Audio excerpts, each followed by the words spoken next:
수리논술은 내신이나 정시만으로는 불안한 학생들에게 분명 좋은 기회가 될 수 있습니다. 하지만 누구에게나 맞는 전형은 아닙니다. 나에게 맞는지 충분히 판단하지 않고 시작한다면 가장 중요한 수능 준비가 흔들리고 수리논술에서도 원하는 결과를 얻기 어려울 수도 있습니다. 그래서 중요한 건 남들이 하니까 따라하는 것이 아니라 나에게 맞는 전형인지 먼저 판단하는 것입니다. 오늘은 어떤 학생들에게는 수리논술을 추천하지 않는지, 반대로 어떤 학생들에게는 좋은 기회가 될 수 있는지도 함께 말씀드려 보겠습니다. 그리고 영상 마지막에는 직접 체크해 볼 수 있는 셀프 진단 기준을 정리해 드릴 테니 끝까지 보시고 본인에게 맞는 전략인지 꼭 확인해 보시기 바랍니다. 그럼 바로 시작하겠습니다. 첫 번째로 확인해야 할 질문입니다. 이미 논술보다 유리한 전형이 있지 않나요? 먼저 이 질문부터 해보겠습니다. 이미 교과나 학종으로 원하는 대학을 충분히 노려볼 수 있는 학생이라면 사실 이 영상을 보고 있는 학생들 중에는 많지 않을 것 같습니다. 이런 학생들은 굳이 논술이라는 전형까지 가져갈 필요는 없습니다. 입시는 결국 선택과 집중입니다. 이미 가장 유리한 카드가 있는데 논술까지 준비하면서 공부 시간을 나누는 것이 오히려 비효율적일 수 있습니다. 비슷한 경우가 하나 더 있습니다. 모의고사가 올 2 정도로 안정적으로 나오는 학생들입니다. 이 정도 성적이라면 저는 연고대 수리논술을 준비하는 것보다 정시를 조금 더 끌어올려서 스카이를 목표로 하는 전략을 더 추천합니다. 수능에서 한두 문제 더 맞추는 것이 대학을 바꾸는 경우를 정말 많이 봤기 때문입니다. 물론 예외도 있습니다. 목표가 메디컬이라면 얘기가 조금 달라질 수 있습니다. 정시만으로는 조금 부족하지만 정시와 논술을 함께 활용해서 메디컬까지 노려보는 학생이라면 논술이 상당히 좋은 카드가 될 수 있습니다. 또 수능 수학은 항상 1등급인데 국어나 영어 같이 특정 과목 때문에 정시 경쟁력이 떨어지는 학생들도 있습니다. 이런 학생들은 수학이라는 강점을 살려서 연대나 서성한 수리논술을 함께 준비하는 전략도 충분히 고려해볼 만합니다. 다만 여기서도 변하지 않는 원칙이 하나 있습니다.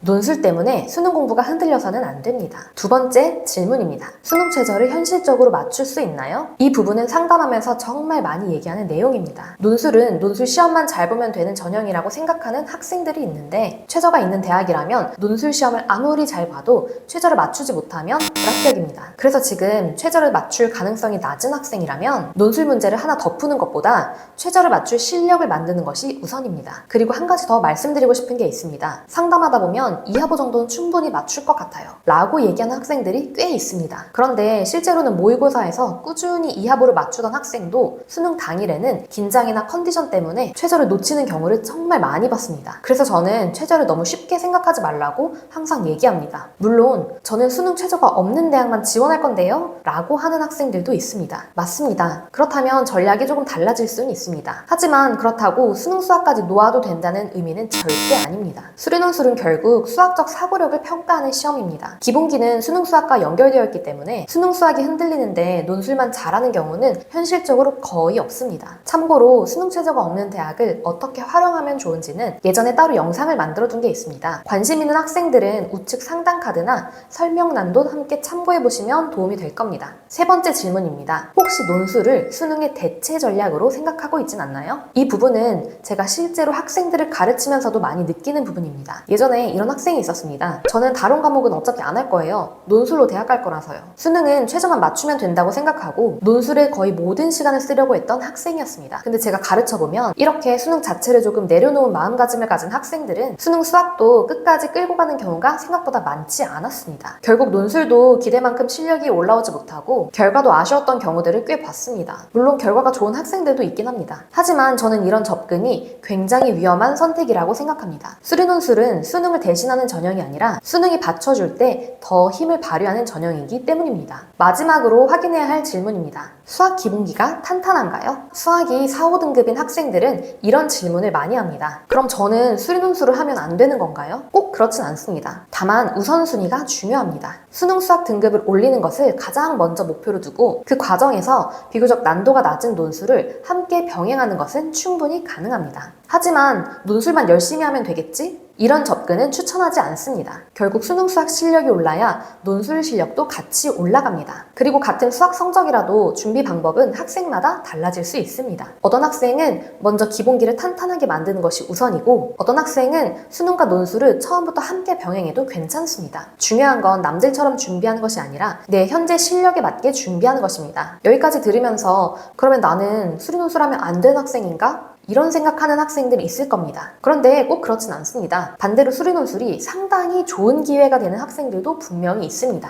오히려 지금부터 말씀드리는 유형의 학생들은 논술이 원하는 대학에 한 걸음 더 가까워질 수 있는 좋은 전략이 될 수도 있습니다. 예를 들어 내신이나 학생부로는 좋은 대학을 가기 어려운 학생, 수학은 1, 2등급인데 영어나 국어처럼 특정 과목 때문에 원하는 대학을 가기 어려울 것 같은 학생, 모의고사 성적 편차가 너무 커서 정시 한 번만 믿기에는 불안한 학생, 정시 준비를 하고는 있지만 논술이라는 선택지를 하나 더 가져가고 싶은 학생, 그리고 무엇보다 수능 수학과 수리 논술을 함께 병행할 수 있는 학생입니다. 현재 수학 성적이 조금 부족하더라도 수능 수학을 2등급까지 충분히 끌어올릴 수 있는 가능성이 있는 학생이라면 수능 수학을 우선적으로 끌어올리면서 논술을 함께 준비하는 것도 충분히 좋은 전략이 될 수 있습니다. 결국 수리 논술은 부족한 것을 한 번에 뒤집는 전형이라기보다는 이미 가지고 있는 강점을 더 크게 만들어줄 수 있는 전형이라고 생각하시면 좋겠습니다. 그럼 마지막으로 나는 수리 논술을 준비해도 되는 학생일까? 간단하게 한번 체크해 보겠습니다. 캡처 준비해주세요.